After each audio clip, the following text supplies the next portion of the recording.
Hey, Falcons and NFL fans, welcome to another episode of NFL's Jocks and Pigskins with Tom Pollen, Chris Smitherman producing behind the scenes. I'm Dave Holcomb.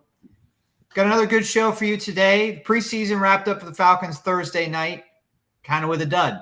Starters didn't play, but backups didn't play very well against the Steelers starters or the Steelers backups, quite frankly. So we'll dissect what we thought of that game. Again, the decision for the starters not to play at all. I will have something to say about that, and some of the we'll get into some of the roster decisions that the Falcons are going to have to make by Tuesday. Tuesday is the roster deadline day or cut down day, where you got to get your roster from wherever it is to 53 players, and because of the new rule, a lot of these rosters still got 85, 87, 90 guys. So yeah. I don't know if all those cuts are coming Tuesday. We might see some Monday. We might see some tomorrow.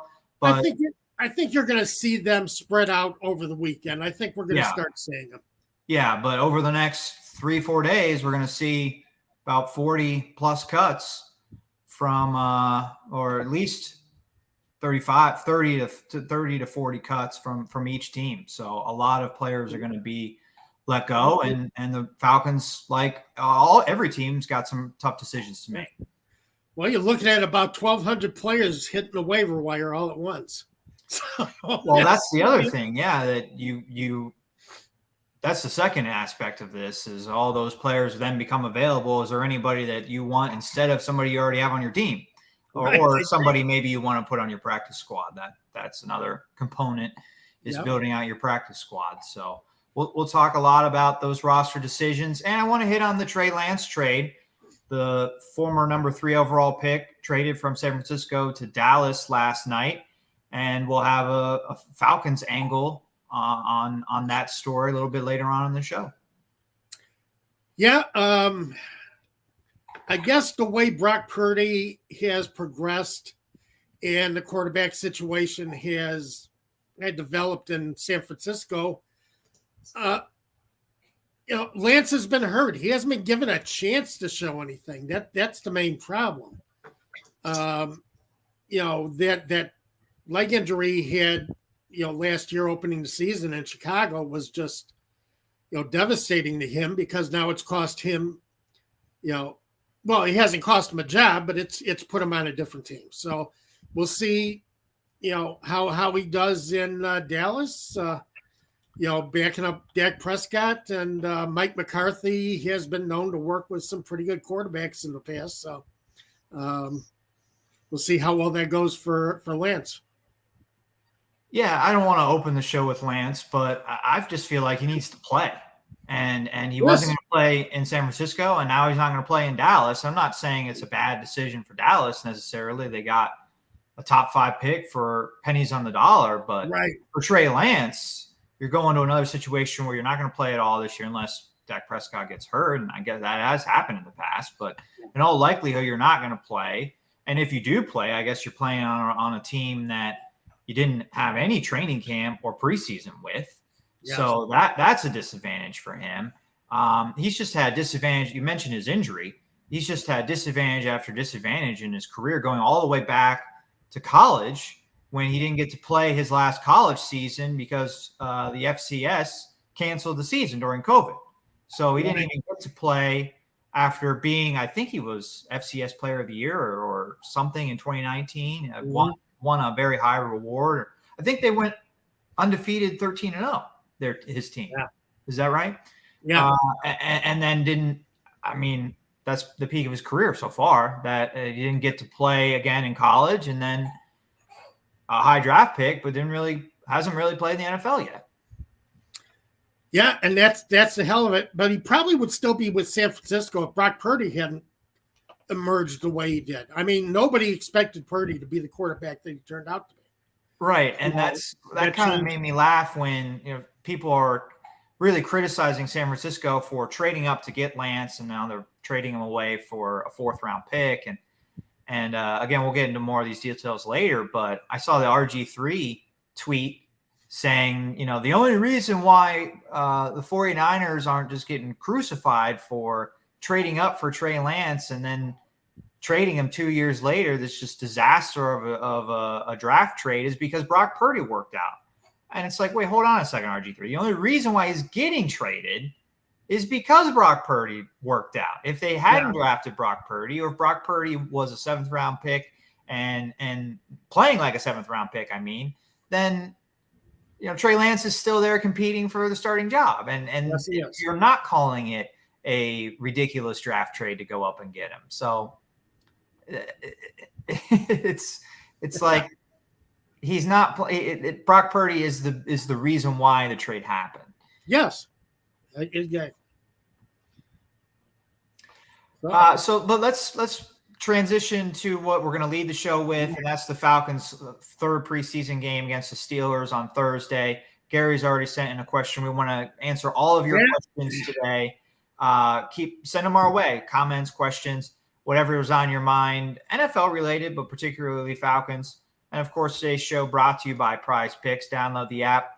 Season's pretty much here, so you want to get downloading this app. Use our promo code ASU when you do that. Get you 100% match on your first deposit up to $100. And I know that you guys haven't downloaded the app yet because we get feedback from Prize Picks when people do. So I know a lot of our audience hasn't joined Prize Picks yet, at least hasn't used our promo code yet. So sign up with our promo code, and before the season starts, we're under 2 weeks away from Lions and Chiefs opening up on Thursday night. So today is as great of a day as ever to sign up for the app. Use our promo code. Absolutely. It's time. We are at it now. We finish off the preseason. I think some games tonight. And yeah, that's it. We're full scale in the football season now. We're less than 2 weeks away from the opening of the season. Right. Yeah. I just said that, and it's unbelievable. So is that first game on Amazon Prime? I haven't looked. I don't know. I'm not sure. I think it is. I believe it is. And I think that's, the Super Bowl champion always opens up the season on Thursday night. But yeah, I think Amazon Prime, that's going to be the kickoff of their coverage. It's on NBC. Oh, it's on NBC. Which is normally what they do. The first Thursday game is on NBC. Begin the season. Well, Amazon Prime's paying a lot of money, so I kind of expected that. They are, and they're getting Thursday night after starting week 2, I guess, and they have the new Friday game on Good Friday. Is it 1 game or 2 games on Good Friday? Good Friday. I'm sorry, not Good Friday. Black Friday. Get my Fridays confused. I'm looking it up right now.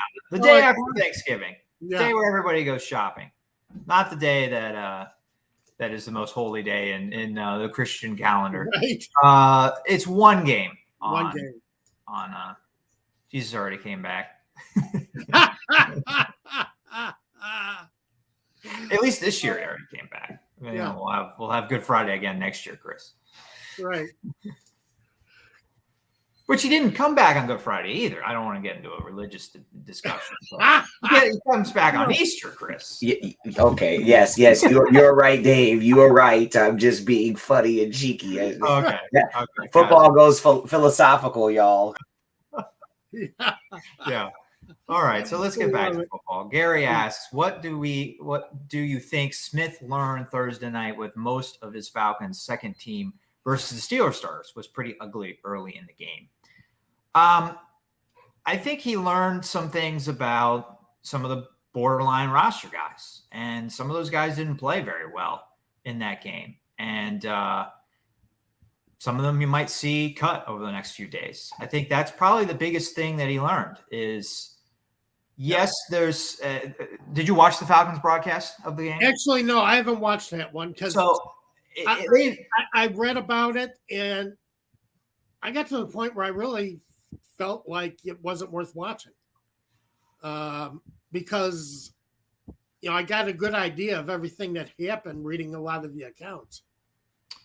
Well, the Falcons broadcast continuously said these are the Falcons backups going against the Steelers starters. So as you expect, they're not playing very well. And they were making excuses for the Falcons backups.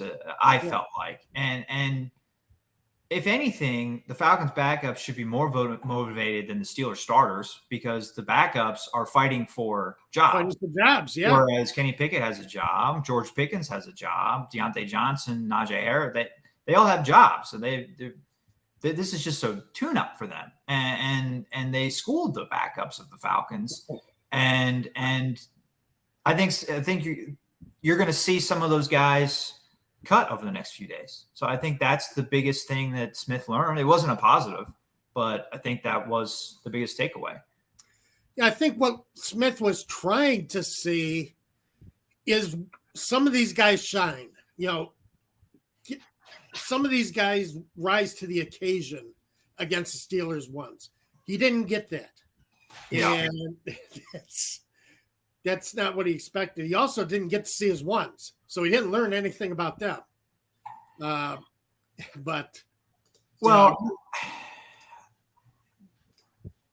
thought a lot about how, critical I was going to be of Arthur Smith again. I've already been on record that I felt like they should have played more in the first preseason game. Felt like they should have played more in the second one, to be honest. I mean, they did play the one drive. It was a long drive, so they made it deep into the first quarter playing, but it was still only one drive. And they played one drive the whole preseason. And I don't really understand it. And I think Falcons fans seeing the Steelers starters play Thursday and seeing them play very well, I think hurt Smith in the minds of Falcons fans. I think it did Arthur Smith a huge disservice that he had to play Mike Tomlin. And Mike Tomlin decided to play his starters. And now this quote from Mike Tomlin, I think, is circling around Twitter. Did you see this quote? If you're talking about the quote, go ahead and give it, because I think I know the quote you're referencing. So Mike Tomlin was asked after the game Thursday why he was playing the starters, or asked about their performance, I guess, and then if he needed validation for them, and that's why they were playing in this game. And Tomlin said, "I don't really need validation. I think it's difficult to box without sparring. Preseason is an opportunity for us to spar and sharpen our swords for the battle." Yep. That's the quote I was going to reference to. Yeah. And in typical Mike Tomlin fashion, he's such a wordsmith. It's such a great quote, especially the one part where he says it's difficult to box without sparring. That is it's just so true in life. You cannot get good at anything without practice. Right. And you got to do it. The Falcons didn't take advantage of the opportunity to sharpen their swords for the battle that will be the regular season. At least they didn't sharpen it in a preseason games. And I think that's going to end up being a mistake. But we'll see. I don't know. I get the Falcons had a lot of injuries, and I think Smith just made the decision. I can't have any more starters go down, especially on defense. But the offense, the first team offense, is the unit that needs the most practice. And I think, they're mostly healthy. So I get that. He just made a decision. Hey, health is more important than sparring. And we'll see what ends up happening. But it was very clear Thursday. One team was ready for the regular season, and it looked like the other team wasn't. And I think the other factor maybe in this, looking at this from a aerial view, Steelers do play the 49ers week 1. 49ers had the number 1 defense last year. Maybe it was more important for Kenny Pickett and the Steelers offense to get preseason reps because they're going up against a juggernaut in week 1. Atlanta's playing Carolina. Maybe not as big of a deal to be in midseason form in the first quarter in week 1. But I'm very curious to see, how Pickett plays week 1 versus how Desmond Ridder plays week 1. Not only do you have, two very different philosophies and they faced each other in the same preseason game, but you also, both teams have second-year quarterbacks that are going into this year first time that they're both starting. And Kenny Pickett got more experience last year than Desmond Ridder. Yes, and still, Kenny Pickett got 5 drives this preseason versus just the one for Ridder. Apparently, we found out this year, I think, really emphasizes what Arthur Smith feels about the preseason. He just doesn't feel it's important. He feels like he wants to judge his second string, third string, get them experience, get them game experience at the expense of the starters, though. And I agree with Tomlin. How can you not agree with Tomlin? The guy's a winning coach. But, this is why the Falcons are not ready to start the season. Yeah. The last couple of years. Yeah. They got blown out by Philadelphia in Smith's first season as head coach. They lost a huge lead to New Orleans last year, a game they should have won and lost. And I think it comes down to not being prepared to play. And the only way to prepare to play is get your starters out there for at least 2 or 3 drives, in a game in the preseason. They've got to learn how to play together. These guys, they played together now one season, a couple of dual practices, and that's all they've seen. They're not ready to start the season yet. So, yeah, I completely agree with you. They're going to be entering, especially at the skill position players. They have to be the youngest team in the league, least experienced team in the league, and they are. Again, they're like, I think Smith just is treating them like 35-year-old veterans that don't need the extra reps or right. You don't want to tax their bodies. I mean, these guys are 22, 23 years old. Pantera bringing up 3 of the 5 starting offensive linemen are injured, didn't want Ridder to play, was concerned about protecting him. Okay. But I mean, if those guys going to be back for the regular season? I think they are, but if they're not, I mean, he's going to be playing in front of guys that are going to be not their top guys in offensive line anyway. So I don't know. I still just think that Ridder needs to play. I agree. I think Ridder needed to play more this preseason. But I don't want to just harp on this too much though, because if he plays well week 1, then I'll be quiet. I'll say, all right, Arthur Smith, I mean, your plan worked. I'll be the first one to say if they play well in week 1, we were wrong. I'll be the first one to say that he got lucky.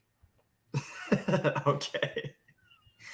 Probably need more than one game, I guess, to say for sure that he was right. But if they come out and play well in week 1, then I'll admit that after 1 week I was wrong. But if they play poorly after 1 week, I'm sure going to bring this up again.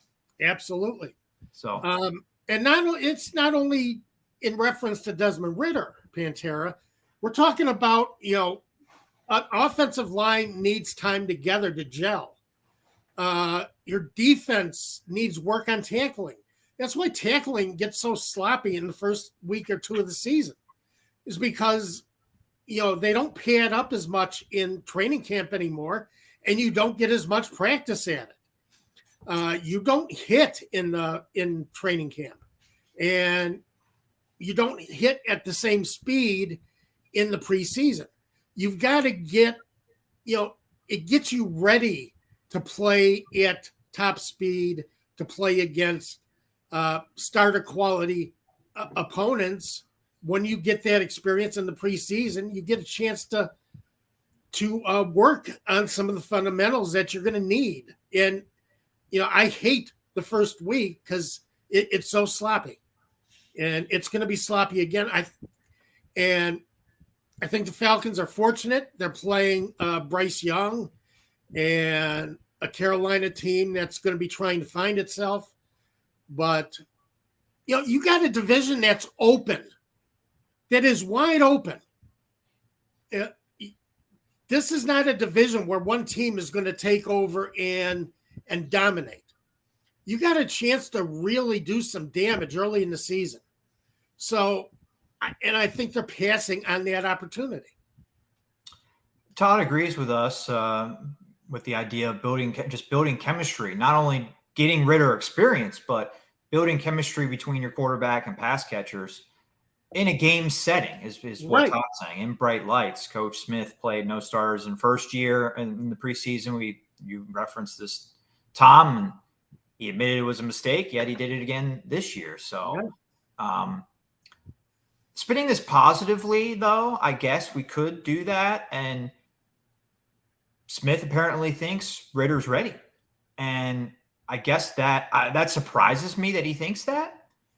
But if I'm a Falcons fan, you know what? Maybe that's the positive in this, that Arthur Smith is so confident going into year 3 of 3, which Arthur Blank brought up again when they had him on during the broadcast of Thursday's game. He mentioned year 3 of 3.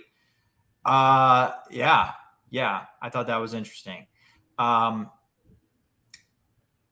Smith is so confident, though, in Ridder that he's okay going into the season, him only playing one drive in the preseason. And, I also think the fact that the Falcons were not really in on the Trey Lance trade also is a sign that they're really all in on Ridder. Not that I thought that the Falcons should have been in on Trey Lance. I think you kind of needed to at least see how Ridder did halfway through this season. Right. And you kind of return to that. I think Bill Barnwell from ESPN, he had the Falcons as a potential target or potential landing spot for Trey Lance. But he said not now. It would be if Ridder played poorly in the first 7-8 games, and then around Halloween when the trade deadline is, then the Falcons look into acquiring Trey Lance at that point. But Trey Lance moved like 24 hours after that article was posted, and I think that's shocked everybody. And then this morning, Diana Rossini from The Athletic, used to be at ESPN, formerly ESPN, now The Athletic, she tweeted that Buffalo Bills and Baltimore Ravens were two teams that had conversations with the 49ers about Trey Lance. Detroit Lions also showed interest, which I thought was interesting, but the Cowboys offered the best draft pick in return, the 4th rounder. So the Falcons not mentioned at all. Again, another sign that they're just all in on Ridder. Yeah, I'm not surprised by the Lions. Jared Goff had a bit of a rough preseason. So, but still, it's going to be Jared Goff's team. You're only bringing in Trey Lance just in case. Yeah, I mean, the Cowboys are bringing in Trey Lance just in case Prescott gets injured again. So, yeah, but you're right. I think the fact that the Falcons weren't even mentioned in that conversation has a lot to do with how they feel about Desmond Ridder. And that's it. That's what we're looking at right now. That's how this is going to shape up. This is Desmond Ridder's team. And we will see, for better or for worse, that's what we're going to see 2023 being. A few more comments coming in. Keep them coming, guys. Pantera says in yesterday's Arthur Smith press conference, you could tell the coach was distressed and having to make the start, sit, play decision. I didn't see the press conference, so I can't comment on it, but it is a hard decision. I'm not saying it's not difficult. And that it's paid to do. It's just, I think he went too far on one side. And you can totally go on the other end of play your stars too much and get injuries and such. But I know it doesn't seem like anyone's making that mistake at this point. Everybody's erring on the side of caution, which I guess is what you should do. But I just felt like Smith was too far on erring on the side of caution and not trying to get his team ready for the regular season. But Dave says, unless this team is more hurt than we think, something is off. So Dave, what's off? Where we brought up Arthur Blank and his comments a few weeks ago about this being year 3 of 3. Is somebody else making the decisions? Like, what is off to you about this team not playing their stars more in the preseason? I would like. I think he's trying to say that maybe there's more injuries to deal with than what they're publicly stating right now. Maybe they're covering for more, maybe not full injuries, but guys who do have minor health problems that they're keeping quiet and not saying anything about. I think that's what Dave's getting at there. Okay. Yeah, that's probably right. Todd says, bottom line, needed to play all starters. Their one drive, yes. 13 plays, yes. 7 penalties, don't look ready to me, and yes, an interception. Yeah, a lot was said positively about that drive last week, and I think we, especially myself, were like, guys, it was a good drive, but 7 penalties, didn't get any points. No points, yeah. Not a drive that I could say, yeah, you're definitely ready for the regular season. I hate to keep referencing the Steelers, but it's just easy because they just played them, and they have the same situation with their quarterback, 5 drives, 5 touchdowns from their first team offense. Now, that means nothing come week 1. Nope. It means nothing. So the Steeler fan base is on the opposite side where they're all hyped up like they're going to the Super Bowl. And it's just, complete opposite problem that Atlanta fan base is dealing with right now. But, they are. They really are. But does Pickett and the Matt Canada and everybody on that offense feel really good right now? And they're still putting in their work. I don't think they're overconfident, but do they feel confident and good about themselves and feel like they're ready? Yes, they do. Mm-hmm. And I don't think the Falcons have that feeling. Nope. Neither do I. And it's tough to do if you're not playing. And again, going back to Mike Tomlin's comment, it's tough to box if you don't spar, and you got it. There was a lot of good to see in that first drive. The week before in game 2, a lot of positives, but a couple of negatives. You're right. Came out no points, and there was a time when Ridder tucked and ran when he had 2 wide open receivers in the end zone. So, there are things that Ridder still needs to work on as far as awareness. And it's tough to do once you get into the regular season. So, but that's what he's going to have to do. That's all he's been given now. And we hope for the best. Yeah, Dave answered my question, and it was what you said. The injuries, he thinks maybe there's more injuries than we publicly know. And Todd says, I believe Ridder wanted to play more in the preseason, just a guess. And now there seems to be even more pressure on him. That's an interesting take that, yeah, I do think maybe there is more urgency to see him play well immediately because I think maybe the Falcons fans want to know that it wasn't a mistake to sit him in the preseason. So they need him to play well more at the beginning than maybe if he had played more. It's interesting.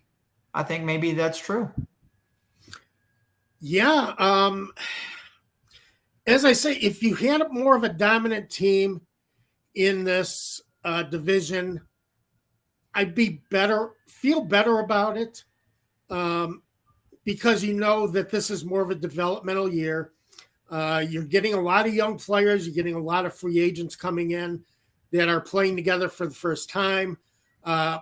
And I think it's a better team than last year.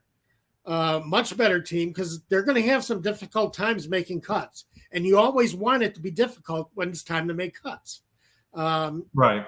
Let's make some tough decisions because that means we have guys on the roster. We have some real players on here this year. Right. Yeah. But as I say, it's a wide open division, and you got to be ready to start taking that division week 1. And I have my doubts about the Falcons being prepared to put together a solid game against the Panthers. I think they can win, but I'm not as confident about their, how they will win as I would have been if they had played, did more starts in the preseason. Maggie T is here. She says, rise up. Maggie T. Great to see her here. Thanks for joining us, Maggie. Absolutely. let's get into some of those roster decisions the Falcons are going to have to make. And, well, let's stay behind center. We saw a lot of Logan Woodside because Desmond Ridder didn't play at all. That was the one of the positives of not playing the starters. You got a really long look at Logan Woodside.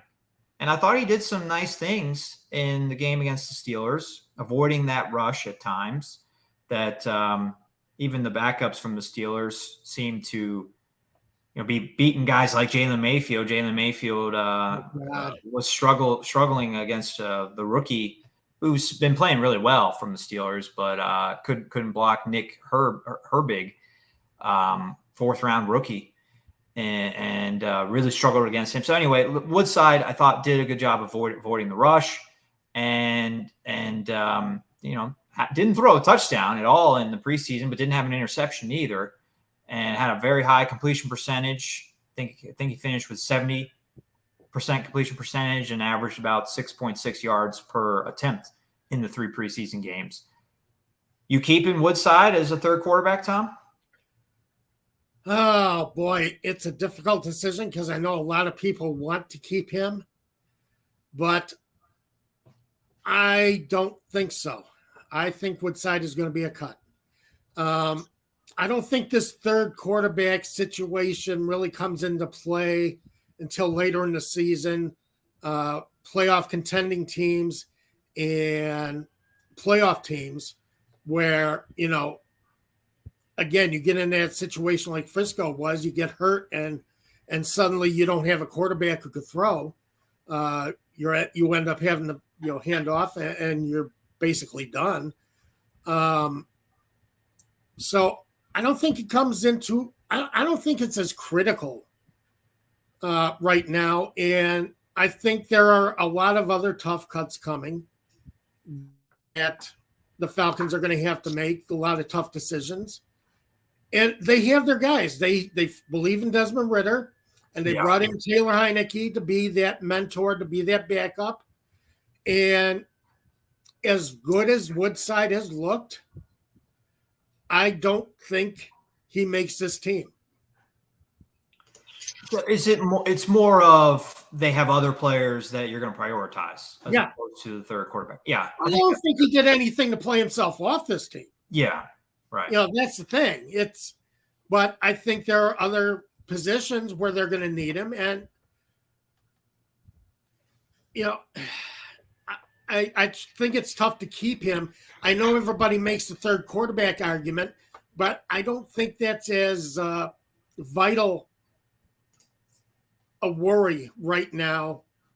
I mean, if somebody does get hurt, if you can get Woodside, I think Woodside will go through waivers. So you can bring Woodside back on the practice squad if you want to. And if somebody does get hurt, then you bring him back. Right. But at the moment, I think you could go well. I don't think Woodside is going to get claimed on waivers. Yeah. Yeah, I think a lot of teams are going to do that unless you have a situation where you were planning all along to have a third quarterback. The team that they played, the Falcons played Thursday, the Steelers. Yeah. They re-signed Mason Rudolph, kind of surprisingly, as their third quarterback. They're going to have 3 quarterbacks. But I think you're right that that's probably not going to be the norm, even with this new rule. That rule we won't see that really until playoffs. Kind of like fantasy football, right? Fantasy football, you go in with 2 quarterbacks, maybe even 1 at the beginning of the season. Don't really worry about having a backup, depending on your situation, depending on how many bench spots you have, depending on how big your league is. But then once you know you're going to make the playoffs and maybe you need bench points is a tiebreaker for you. Yeah, you pick up that third quarterback late in the year. So I think that's eventually it. And they'll keep him around because, again, Smith knows him from Tennessee.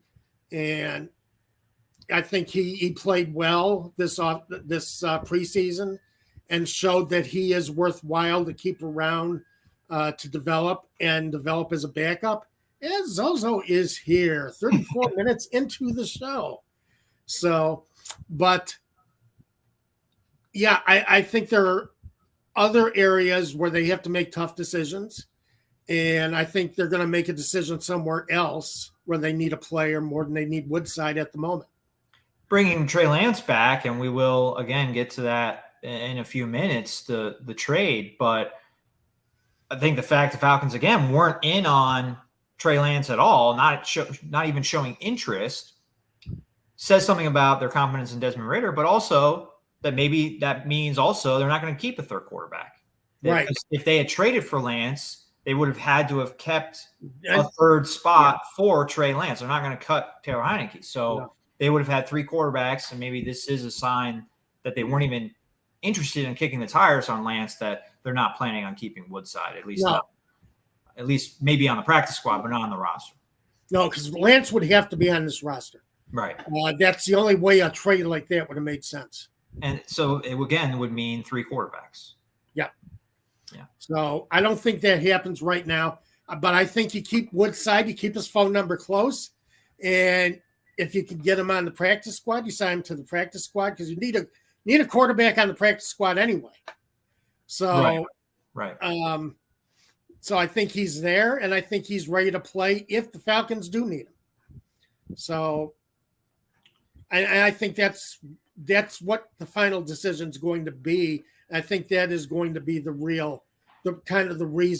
reasoning behind that decision. ESPN's Michael Rothstein predicted the Falcons to cut Woodside. The Athletics' Josh Kendall predicted them to keep Logan Woodside. Although when in his analysis of saying they were going to keep him, he was pretty lukewarm on that prediction. So I don't think he is 100% confident that's actually what's going to happen. I've been reading a lot of articles about the roster projections, and half seem to think that he stays, half seem to think that he gets cut.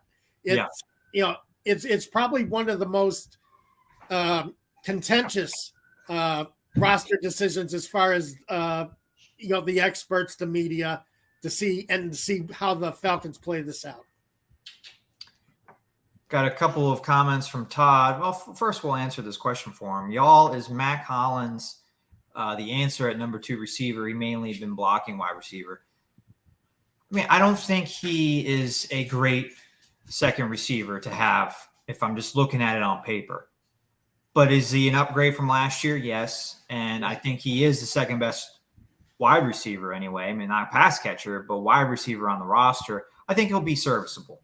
Especially if Arthur Smith can mix in, of course he's going to mix in Kyle Pitts, but if you can also mix in another tight end, and Bijan Robinson is catching a lot of passes, and I think Cordell Patterson's going to play wide receiver a lot. So do I. Because there's just not enough snaps for him to play running back with Algier and Robinson. So I think you put Patterson out wide, and he or at least in the slot, and he might end up with the second most receptions ahead of Mac Hollins. But I think if you have the mix of Pitts and Patterson and your other running backs and then Drake London leading the way, I think Hollins is going to be serviceable. Yeah, Marcel just made a great point. We're a running team. He's good for us. Yeah, the more running you do, the better you want a blocking wide receiver. So it's not a bad thing to have, believe me. Yeah, I think that Hollins will be a pretty solid pickup. I'm more concerned about Scotty Miller. I don't think he showed much in the preseason. Yeah. He was on the wrong end of that pick, that the one drive the starters did play in the preseason. Yes, so he was. Maybe my expectations for him are just too high. Where Hollins is coming off a career year, and maybe he won't repeat that. But I think you're at least hopeful that he's going to get close to that.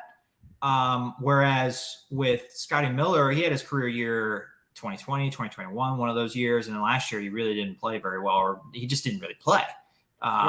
And I guess my hope was, well, he's going to get an opportunity to play here. So he's going to hopefully put up some numbers, but we'll see. I don't know. I don't think he looked great in the preseason. Going to make the team though. He's going to make the team. Let's go at wide receiver next. We have London making the team, of course. Mac Hollins, we just talked about. Scotty Miller's going to make the team. And then you kind of have two spots where I think most people are counting on Kadril Hodge to be one of those wide receivers. Although he might be on IR to start the season. That's true. Right. So maybe he's on IR and they get to keep two of these other guys, or maybe just one of the other guys. Who do you think? What's the wide receiver pecking order? I guess I think Arcega-Whiteside's going to make the team. I think he's already made the team. So I think the decisions comes down between Penny Hart, Josh Ali, and Zay Malone. I'm not as sold on Penny Hart. I think Josh Ali, other than the first first preseason game, I keep wanting to call them exhibition games. They are. An old timer again. Yeah, but they're supposed to be preseason games because, the NFL charges the same for those tickets as they do regular season. So they want that excuse. Oh, these aren't, we don't want to call them exhibition because then they don't sound as important. Then we can't sell the tickets for full price. Preseason doesn't sound important either. So I get what you're saying. By the way, tickets in the upper deck anyway. I think if I had gotten a nice seat for Thursday's Falcons-Steelers game, it would have been expensive. But upper deck was like $10 a ticket. Oh, that's not bad. That's pretty good. Yeah, I would have gone. There were some personal reasons not to go, unfortunately. Shannon's first week back at work, and certain former president was in Atlanta this week, and I didn't want to deal with that potential traffic. I don't know.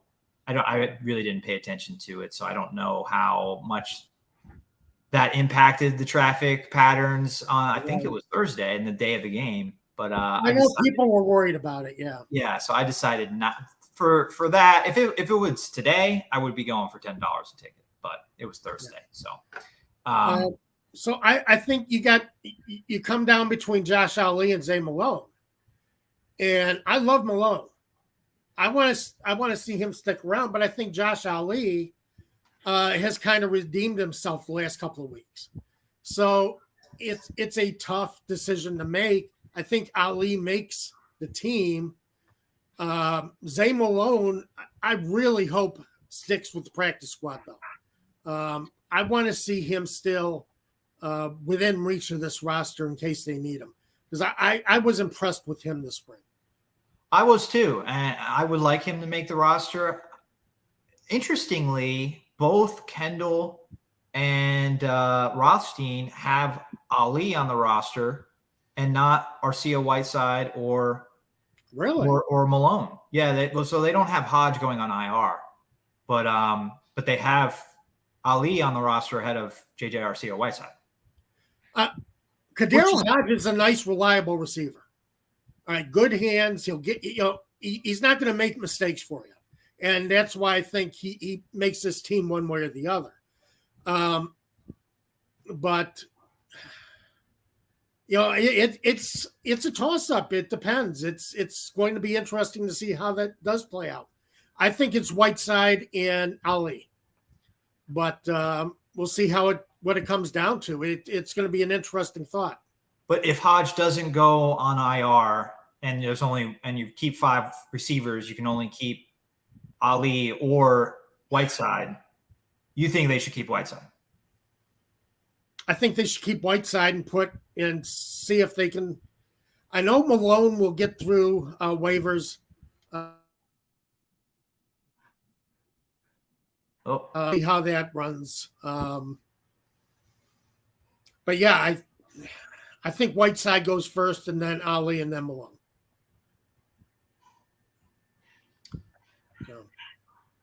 Got some. I brought up Jalen Mayfield and his struggles on Thursday, and we got some reaction from our audience. Mayfield is an NFL caliber offensive lineman. Todd says Mayfield has to go. Yeah, I think this is the end of Jalen Mayfield on the Falcons. He's going to be cut in the next couple of days. Yeah, real disappointment. A starter as a rookie, probably shouldn't have been a starter. They didn't really have anyone else to start, so it's just a starter by default. But I think what even the Falcons broadcast brought up Thursday was he really can only play right tackle. He doesn't play it particularly well, but that's really that's the only position that he can sometimes get by at. Can't play left tackle, can't play inside at all. So he really doesn't have a career as a backup offensive lineman. No. Because he can only play right tackle. So I think for his career, he's got to get on a team that needs a right tackle, and he's going to start, or he's got to learn a different position so he can remain in the league as a backup. He's probably okay enough to be a backup somewhere, or maybe on the practice squad somewhere, but you're just not going to enter an NFL game with him as a backup when he can only play right tackle. Right.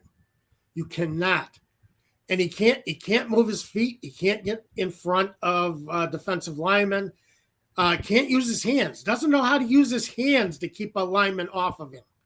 And that's the thing. That he's constantly getting turned, constantly getting beat off the line. And I just, there is no way you can go into the season with him. I didn't see anything good out of Jalen Mayfield this summer. And he's not fast off the line either. He doesn't have any of the characteristics you look for in a tackle. He's not fast off the line. He doesn't engage, his opponent, the defensive end opposite him. Doesn't get his hands into him. Doesn't get his feet moving. He doesn't have any of the skills you look for in a tackle. So it's just no way you can justify keeping him on this roster.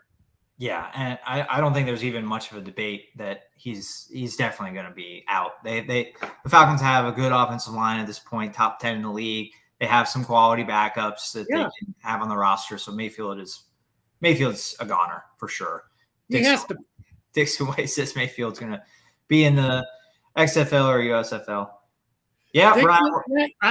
I would have to agree with you there. Yeah, Brian, we're talking about Mayfield. Not much longer, though. We're going to switch to the defense now. Let's talk. I think running back is an interesting position because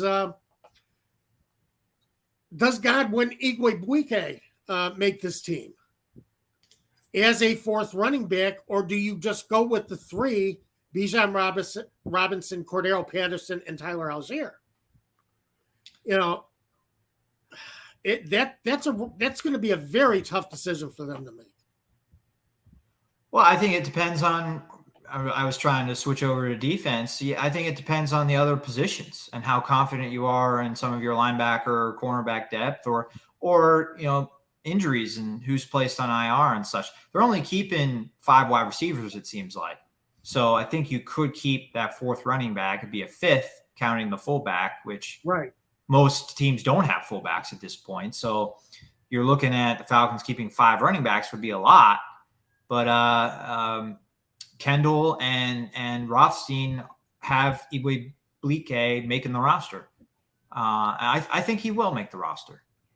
And it's unfortunate that Carlos Washington is not going to be included in. Yeah, that is unfortunate. I think he ran very well, and I would like to see him come back on the practice squad because I think he's a quality runner. So it's going to be interesting to see. I think he really acquitted himself well this summer. But then, you can keep Keith Smith. But then it seems to me like Parker Hesse does not have a roster spot now. Because Hesse can play fullback or tight end. So if you're keeping Smith, then you have Kyle Pitts, Jonnu Smith, Michael Pruitt, and Arthur Smith's already worked with Smith and Pruitt, knows what he's getting out of them. So does Hesse lose a spot because of that? It's a good question. Rothstein and Kendall, keep referencing them. They both have Hesse on the roster. Okay. Over John Fitzpatrick. So that's interesting. Over John Fitzpatrick, yes. Both of them have John Fitzpatrick as a cut. That's interesting. I think Parker Hesse is definitely the better. I want him on the team. I like what he does. I like his character. So I would love to see him make this team. So I'm going to be looking at the tight end position very closely. Go ahead to defense. Yeah, let's get defense, and we still want to talk about Trey Lance. So we got to speed through this, unfortunately. Cornerback is, I think, the position I'm most interested in, although on defense anyway. I think linebacker, though, is another intriguing spot, inside linebacker for the Falcons. But let's go back to what we said at the very beginning of the show, what Arthur Smith learned. I think he learned some of these cornerbacks, weren't capable of keeping up with the Steelers starters. I got burned on two big plays. And I'm interested to see what happens with Breland Borders, because Borders did not play well in this game, is going to be out the first 2 weeks. So, yeah, that opens up a roster spot for somebody else. But I think the Falcons could view that as a positive because they get to keep an extra player, basically. But in 2 weeks, does that mean Borders is just out if that player that is kept instead of him plays well? Especially when the last time we saw Borders, he's getting burned by Deontay Johnson on third down. Yeah. I don't know if Borders even makes the roster and is on there. He might be around because you get him free for 2 weeks. But he had a bad penalty against the Steelers. He had a bad penalty in week 1 against the Dolphins. Yeah. He hustles. He's fast. Sometimes I think his coverage is lacking. So I'm going to be, I don't know if they keep him around to start with. He might be already cut. Injuries are also going to play a part in this. Yes, we don't really know how ready Jeff Okudah will be for week 1. Or I think he's probably definitely going to be out week 1. But some of these other guys are dealing with problems too. And Natrone Brooks, I think, is an interesting name who played okay against the Steelers. Couple of bad plays, couple of good plays. Clark Phillips, I think a lot of the same. Some good stuff, some not so good stuff. And I think the safeties as well were kind of up and down. I didn't think Jalen Hawkins, not that I'm saying he's going to get cut, but I didn't think he played well on Thursday. But DeMarco Hellmans, the 7th round pick, did play very well. I think he earned a roster spot. Oh, I think Helms makes this team. Yeah. Absolutely. Without a doubt, Helms makes this team. What I like about him, I love guys who, wherever the play's being made, wherever the ball is, you see their number. All right. And Helms is one of those guys. He's got a nose for the football, knows where he needs to be. And yeah, I definitely think he has made this roster. And I have no problem with that. So I'm very encouraged by that. I think he's done everything he could do. Yeah, Brian says I'm not cutting Helms. I agree, Brian. He's made the team. We got a question from Dixon Way. Would you make Woodside the backup instead of Taylor Heineke? No. You brought in Heineke to be the backup. You paid him big money to be the backup here. So that's not going to happen. I'm sorry. Woodside would have had to have outplayed Heineke by miles for that to happen. But it's not. You're paying Heineke, as I said, his salary for this year, his dead cap is higher this year than his salary. They are not going to cut Taylor Heineke. Yeah. It's going to be he will be the number 2. And he's the perfect backup, too, for Ridder. Yes. So That's why they're paying him that big money. Right. He's going to be the mentor. He's going to be the guy who looks at the computer screen on the sideline and says, you should have looked here instead of there. And in case Ridder gets hurt, I mean, Heineke's a guy who's won games for you in the NFL. So he is definitely the backup here. And Woodside, is just it's a numbers game. And I say he didn't play his way off the roster, but there are other needs. And really, he is a good practice squad quarterback because he's a guy that needs to play more, needs to develop. You don't really want him one injury away from being your guy that you got to turn to save the season. Taylor Heineke is a perfect guy for that job. Yes. So Heineke will definitely be.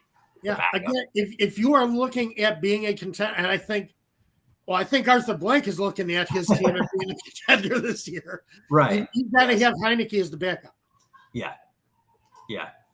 Well, we got under 5 minutes left in the show. I know we've already talked about Trey Lance actually a few different times, but what was your reaction to Lance going on to the Cowboys? I was pretty shocked when it happened last night. I was surprised that any trade happened because I'm reading about – I read the ESPN story from Bill Barnwell about arguing how it's probably going to be until the trade deadline before he gets moved. And he convinced me that was what was going to happen. And then, hours later, he's on his way to Dallas. So I was shocked. What was your reaction? Well, the hell of it is Barnwell's usually pretty good about these things. He's got a great read on that. So, I'm surprised it was made now too, because I didn't expect anybody to jump in on Trey Lance at the start of the season or before week one. So it surprised me too. But I guess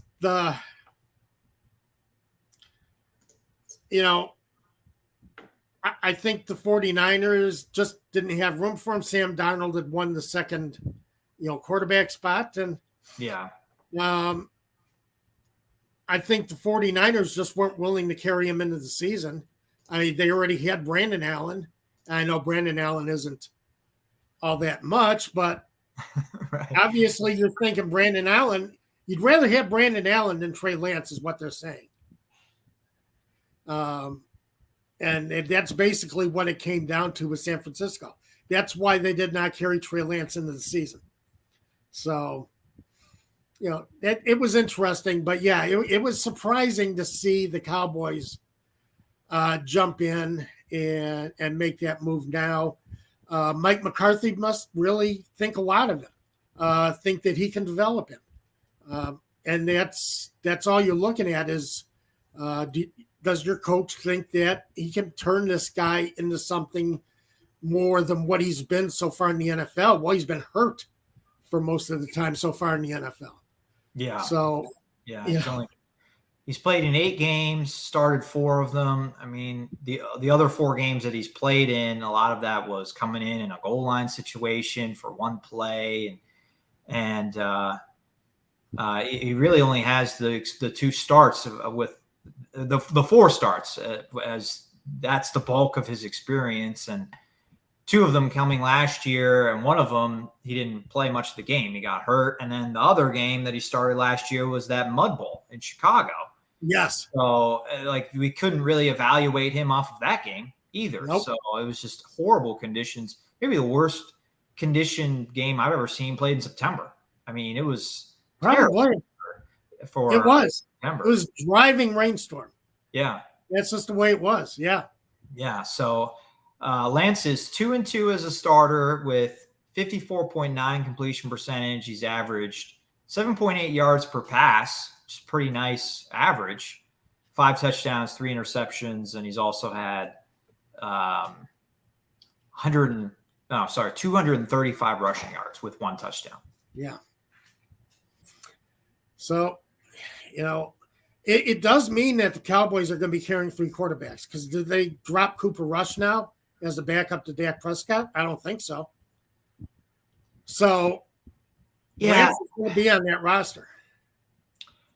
But I think the bigger takeaway, though, also is how does Dak Prescott feel about this trade? He's fighting for an extension again from the Cowboys. Seems like he's always doing that. There's 2 years left on his contract, so this is a big year, so he doesn't go into next season as like a lame duck. He wants to earn a big deal this year. It's like, what does he have to do that? It might be win the Super Bowl. I don't know, but he's got to win a playoff game. Oh, they did do that last year. All right, just be that way. Get to the championship game. Yeah, he's got to get to the championship game, which Dallas hasn't done for a since while. Jimmy. Yeah, well, 95. it was Jimmy Johnson's team that Barry Switzer took to the right. Super Bowl. So I keep wanting to say that was Jimmy Johnson, but no, it was Barry Switzer. But it was Jimmy Johnson's team. Yeah. So I think it's a curious trade because they have Dak Prescott, and if you believe in him and he's your guy, then why are you even messing around with somebody like Lance? And I think I feel bad for Lance too, because I mean his situation is not improved. Brian brought up in the comment section he requested a trade on Wednesday. Well, he got out of San Francisco, but he's still a third string quarterback. Yes. He's not going to play. Nope. The Barnwell article I've already referenced a couple of times just talked about how the potential is sky high for him. He's still only 23 years old. He's 2 years younger than Kenny Pickett, and he's younger than what Joe Burrow was when he debuted. And like, it's true that he is a very young guy, and he's got a ton of potential. Yeah. But what all those other guys got though was playing time. And Joe Burrow looked like franchise quarterback pretty much right off the bat, but right off the bat.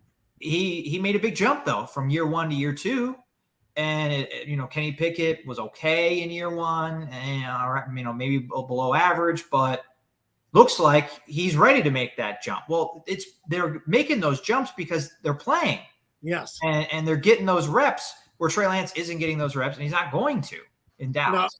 Well, he wasn't going to in San Francisco either. He wasn't even going to get practice reps in San Francisco. That's the big thing. He wasn't going to get practice reps. So there wasn't much he could do in Frisco. He'll get some practice reps with Dallas a little bit. He'll get a little bit more work with Dallas. He'll also get, I would hate to say that his best situation as far as developing might have been Mike Shanahan, but as I say, Mike McCarthy's worked with a couple of top quarterbacks himself. So, it'd be interesting to see how that develops. We have breaking news, really sad news that Todd has brought to our attention. Price is Right Bob Barker has just passed away. Man. Was reported about 10 minutes ago. Well, 30 minutes ago by TMZ. Just Googled that. Looks like that's the oldest story. And yeah, that's really sad. I was a pretty huge Price is Right fan growing up. So was I. I would always watch that when I was sick or home from school. Everybody did. Yeah. Everybody watched it when they were sick or home from school. It was can't miss television for me. Yeah. I had to see it, and Bob Barker was a big reason why. Great cameo in Happy Gilmore, just terrific in that movie. And I'm really sad to hear, even though he's he's 99 years old. He had a very full life, but our thoughts and prayers are with his family at this time. Yeah, absolutely. It's very sad to hear, but there's not much I can say. Yeah, you grow up with the guy. As I say, Price is Right was appointment television when you were home from school, and then during the summer. So, right. It just went. Brian says very sad news. Maggie with "Come on down." Maggie T. That's probably the best right there. Yep. Thanks for tuning in to today's show, which was brought to you by Prize Picks. Download the app. Use our promo code ASU to get a 100% match on your first deposit up to $100. Some free money for you. It's a great way to support the show. Other ways you can support the show: follow us on Facebook, give us a like there, join the conversation on YouTube as well, like our videos, subscribe to our channel, Atlanta Sports Unlimited. Follow us on Twitter at TJ Pollen, at DM Holcomb. Thanks everybody for tuning in. Have a great week. Have a great week, everyone.